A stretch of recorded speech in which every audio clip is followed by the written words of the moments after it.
बिस्मिल्लाहिर्रहमानिर्रहीम। अच्छा आज मैं आपको झटपट चीज़ एक बना के देने लगी हूँ।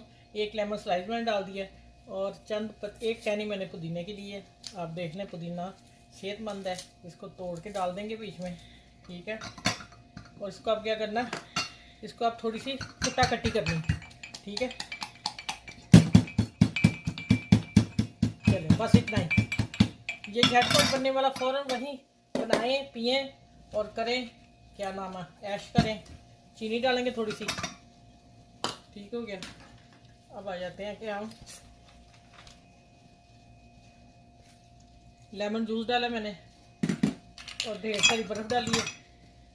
अब क्या डालना है, अब ये डालना है जनाब वाइट सोडा, कोई भी डाल लें आप।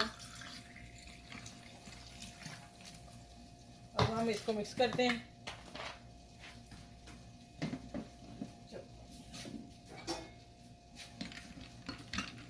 हेलो जी, झटपट पियो बना के फटाफट, जल्दी जल्दी, ठीक हो गया। हेलो जी, चलो।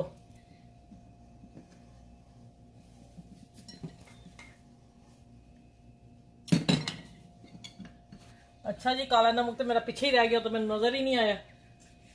भला तुसी कैमरे सारे वेखण डे सी ते तुसी मैनूं दसो कि आपी जी ये तुहाडा रह गया जे। चलो कदी कदी हो जाता इंज, वेखो जरा झटपट चीज़ां बनाइए फैन जी होंदा हुंदा। चलो ठीक है, आपने ये बना के फ़ौरन बना के पीना है। बाहर से बच्चे आए, हस्बैंड आए, जो भी आए, उनको पिलाएं और फ्रेश ताज़ा मज़े का। चलिए, अपना ख्याल रखिएगा। अल्लाह हाफिज़।